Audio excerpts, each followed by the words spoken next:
One, excuse the hair, I'm having one of those days when it just goes in any direction it feels like. I'm sure you've all been there. For those of you who don't know me, I'm Tara Steitch and I've set up Literature Delights last year.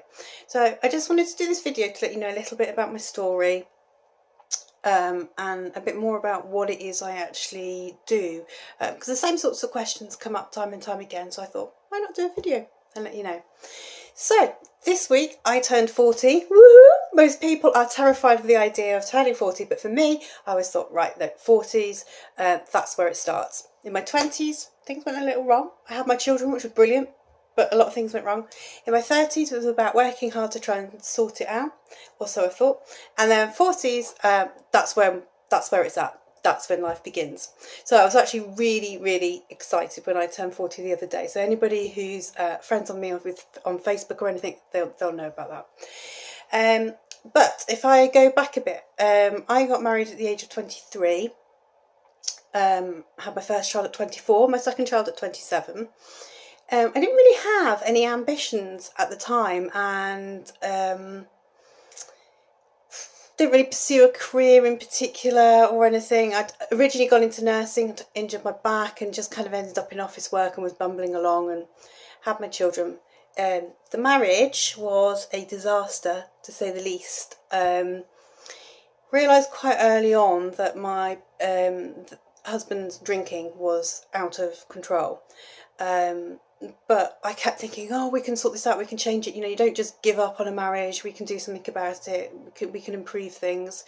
And when I look back now, being older, obviously I can see there was warning signs way earlier than that, but I don't have any regrets, because then I wouldn't have my children that I love and adore. And it was tough, and it got really tough. And I didn't have my second child until I thought he'd given up drinking, and then found out shortly after that he was drinking again. And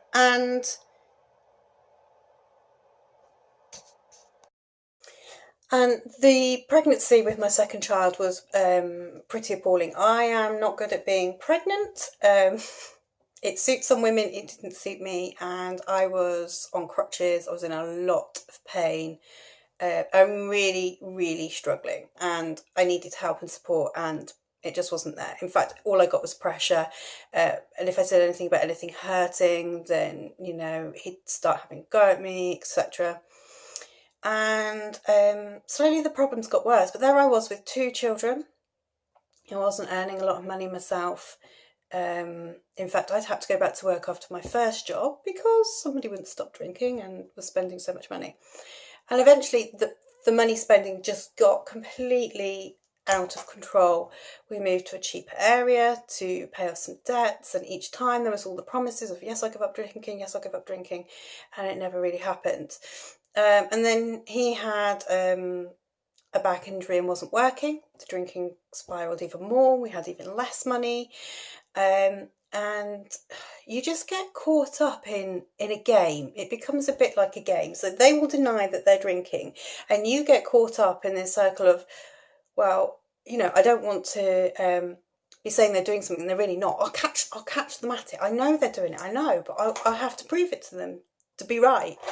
And just trying to catch them out drinking, and then finding all the empty bottles, and I mean tons of empty vodka bottles. It got really bad, and obviously the relationship really suffered. And by that point I knew that I did not want to be in this relationship, but I had 2 children who still loved their dad, and I wanted to make sure that they were with their dad.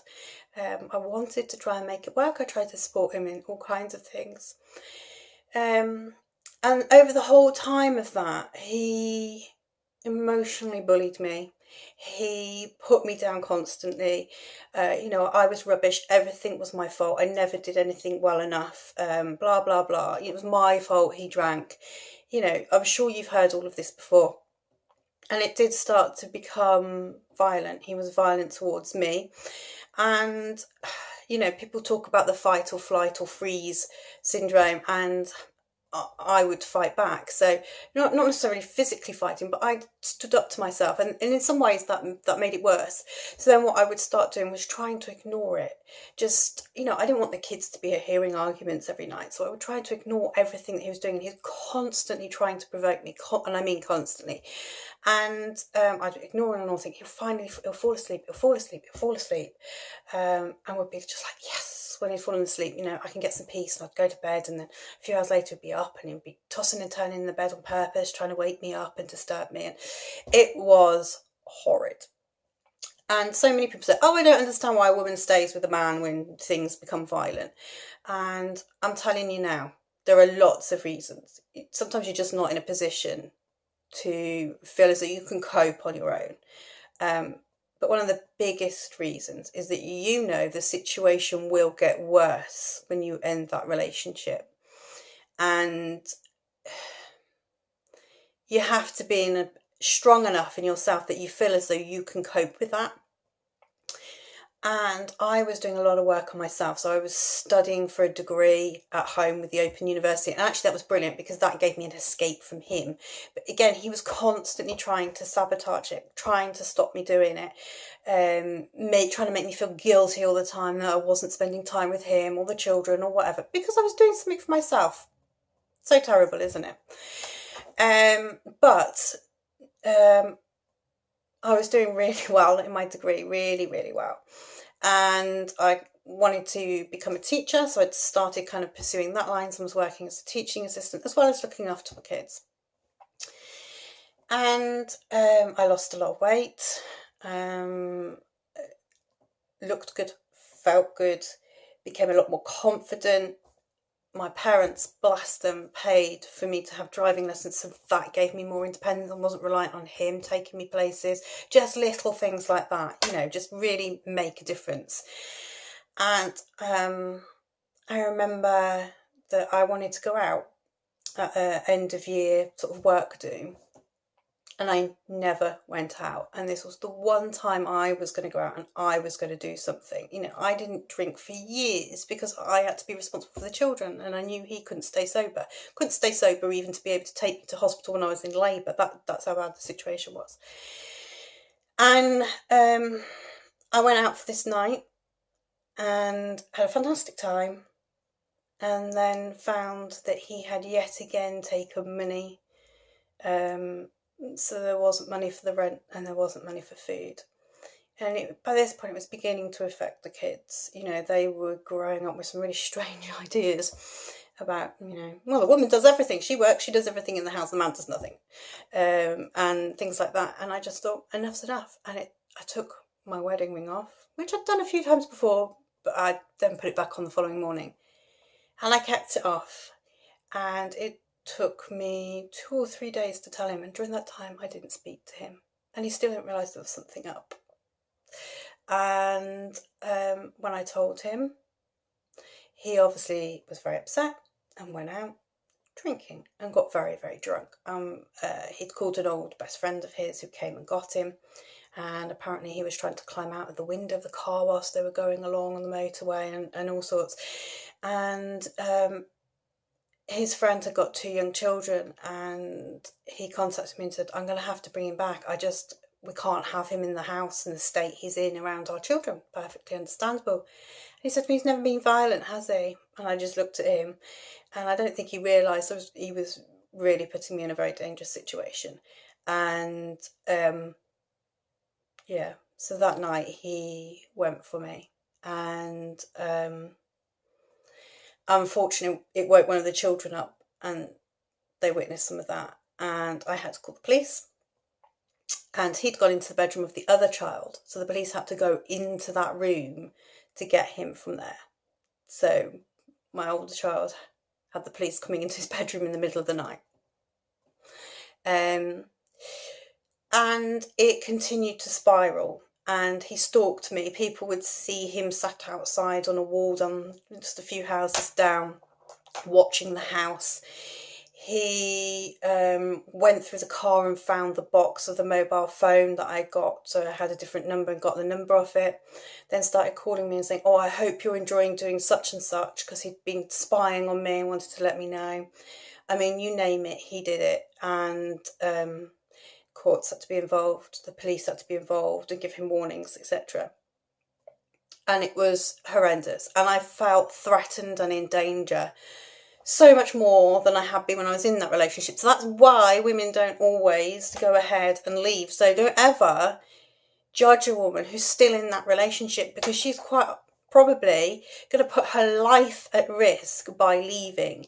You know, I was fortunate that I had a supportive family nearby. And in fact, my life only really started to really flourish and get better when I moved away from the area, and then I could feel safe. I couldn't sleep at night. I've never had a good night's sleep because I was always worrying about what he was going to do, because we lived in the same area. Anyway, fast forward,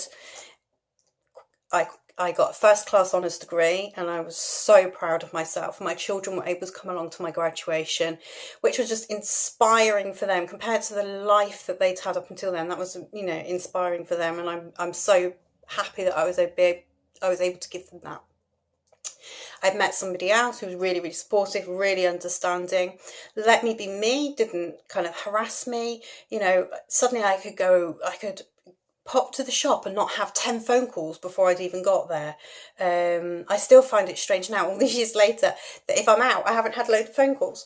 But yeah, really enjoy that freedom now.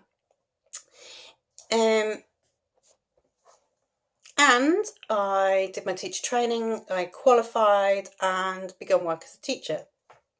So it all seemed really well. Except anybody who knows anyone who's a teacher will know how difficult it is to have any form of work-life balance, particularly if you've got children. So I ended up feeling all the time just sense of guilt. So either I spent time with my children and I didn't get that set of essays marked and graded and back to students, and they'd be saying, well, where's my essay? Understandably, you know, they've put lots of work into it, and that would make you feel guilty. Or I marked them and I was saying to my children, no, we can't do that. No, we can't go there. We can't do this. We can't do that. I've got to get on with my marking. I've got to do my work. I've got to plan my lessons. I've got to do this. I've got to do that. But I kept thinking, oh, it will get better. It will get better. You know, as the years go on and you gain more experience, it will get better. And then last year, it big time fell apart, and it was horrible. And I'm actually not allowed to go into too much detail about it, believe it or not. But I ended up with a huge amount of stress and anxiety and ended up off work. And now looking back, I can see that was a build-up of everything that had been happening for years. So yes, I'd picked myself up and I'd moved on and I'd improved my life, but I hadn't dealt with all the shit, quite frankly, that I'd had before, that it was all still there, and I hadn't dealt with it or processed it or really moved on. So I still had all the same kind of limiting beliefs and everything else. And yeah, it was a really difficult time. We'd had some really terrible tragedies in the family as well, and you know, really painful losses. And there was me not able to work, having thought, yeah, by the time I'm 40, I'll be there. And I get to, I think it was 38, nearly 39, and it all fell apart again. And I thought, God, I've put all this work in, all the hours I've worked, the amount of times I've been up till 1 o'clock in the morning, getting up at 5 o'clock in the morning, you know, to get everything done that I needed to do. And it's got me nowhere. I'm back to being a nobody, being no good at anything. I can't even be an effective parent. And yeah, it's not good. I didn't tell quite a lot of my family, kept it very quiet, but it was a good thing it happened, and I can be thankful that it happened now. And despite the motives behind what some people did, I thank them because they've changed my life, and I am better than I've ever been. I ended up on medication for a year, having counselling, etc. But the most work I've made, the most progress I've made, is in work I've done myself.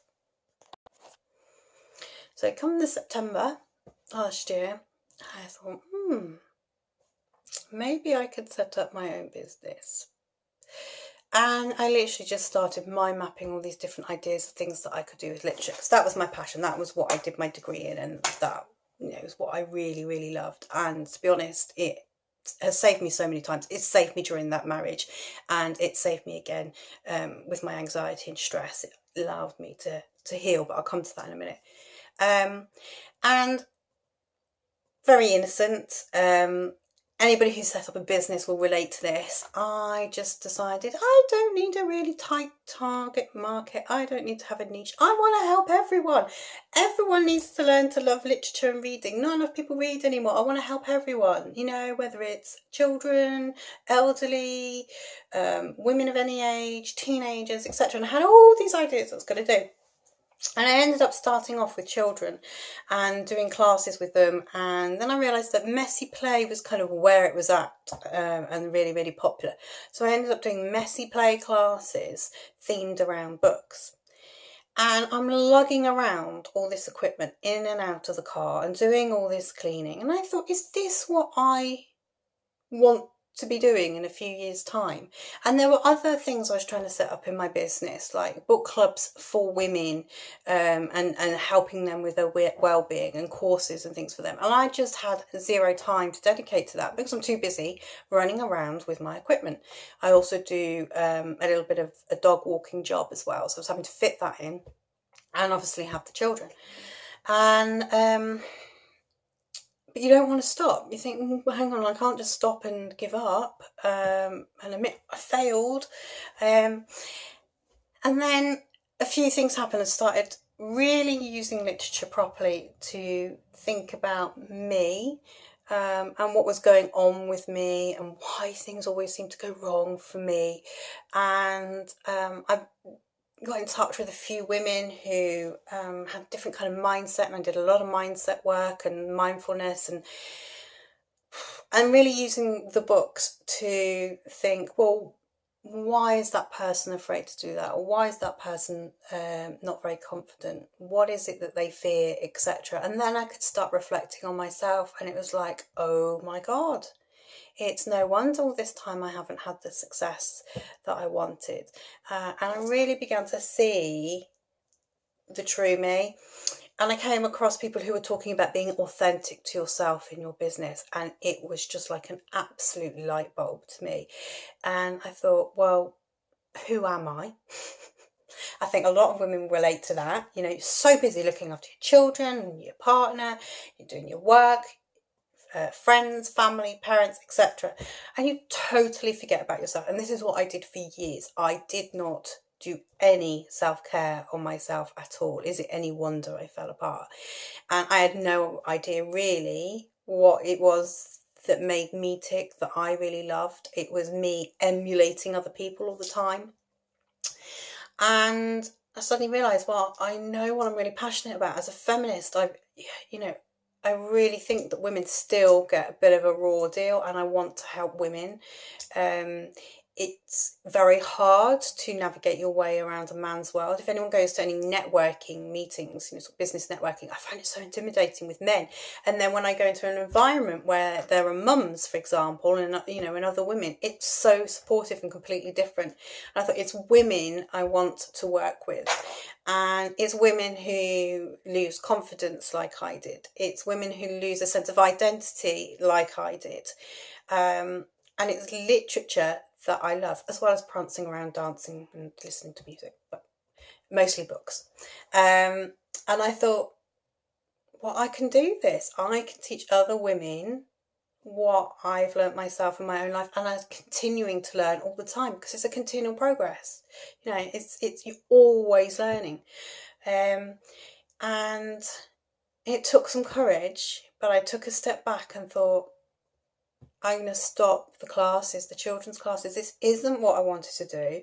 It's not at a point where it's making me money at the moment. I'm paying out as much as I'm getting in, if not paying out a bit more.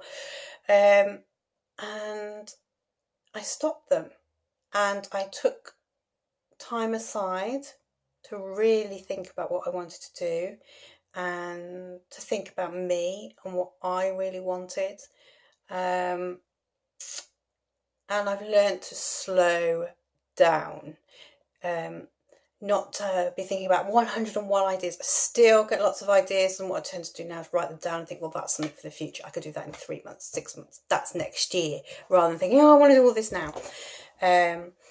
And to spend time on myself and my own well-being. So I now make myself dedicate a minimum of an hour a day to myself and working on my mindset. And everything has completely changed around for me. Completely changed around me. I'm so excited about the things I'm doing. So I've got a 3-month and a 6-month one-to-one package that I'm about to start doing, working with women who normally they're mums, the people who are not sure who they are, who just feel like the whole day is chaotic and flustered from the beginning to the end. It's the rush to get everybody ready and out of the door. It's the, I've got to go and do my work. I've got to remember to go to the shops for this. I've got to remember that this child needs to go to this practice and this one needs to get here, and how am I going to fit that all in? And then I've got all my normal day-to-day admin jobs, and you go to bed at night and your mind's like really, really busy, and you don't sleep properly, and then you wake up in the night thinking, oh, there was something really urgent I needed to do for tomorrow. What is it? I can't remember. Or you suddenly remember, it's book day and I've got to make a costume in the next 2 hours before my child goes to school. And it's women like that I want to work with, who have spent so much of their time dedicating their love and affection and attention to their children, to their family, looking after parents as they get older and supporting their friends, that they've completely forgotten about themselves, and they've not been looking after themselves. They had ambitions and goals and dreams, but they've kind of buried them. Oh, that was just the younger me. That was me, innocent back then, thinking I could do all these things, and they've kind of just buried them. And women who get that sense of resentment sometimes about when things aren't quite working the right way. So that dream will pop up and it will enter your mind, and you'll think, well, if I didn't have kids, I could be doing that. I could be going on that holiday, that lovely, beautiful beach holiday on some Caribbean island somewhere. And then you think, oh God, why did I think that? That's awful. I'm a terrible mother. Why did I think that? Why would I resent having children? Or, resenting your partner because you think, oh, he's so free. He's got all this freedom. He can go and do what he wants. He can pursue the career he wants. And it's me who's left, like, making sure the children are okay and making sure the bills get paid and blah, blah, blah. And again, you feel guilty about the resentment. So you're caught between resentment and guilt all the time. And I feel really strongly that that's something that really affects women. It's not something that tends to affect men. I'm not saying all men, but I'm saying the majority of the time it is women who have this constant dilemma and constantly trying to find a work-life balance. And I thought, I know literature can help them. And I know we can explore this through quotes, poems, short stories, extracts, a whole novel if need be. And I have plans in the future to do a course on this, but like I said, one thing at a time now. That's in the future. I want to work with women one-to-one, working through their issues, and really personalising it for them and what their experience. What is it that wakes them up in the middle of the night? What systems do they kind of already have in place? What are they currently trying to do to make sure they're not so chaotic and flustered all day? What are they doing for themselves at the moment? How much time do they spend on themselves? And, what's the structure of their day like? I want to work with women individually so I can understand all that and then help them through literature, reading, looking at things through the reading, really sort of thought-provoking questions about the books at first, because if you go straight onto yourself, that can feel really, really intimidating. So through the literature first of all, before they then start thinking, well, how does this apply to me and my life and what I do?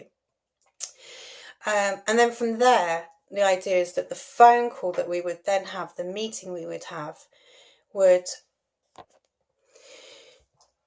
have a meeting, whether it be by phone, Skype, email, whatever the customer is most comfortable with.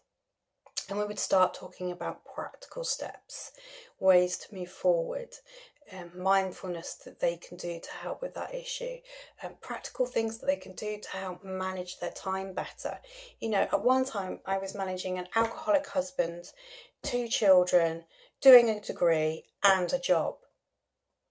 I get how difficult it can be, and I did it, and I did it well. I got the first class in my degree, and I was a damn good teaching assistant as well.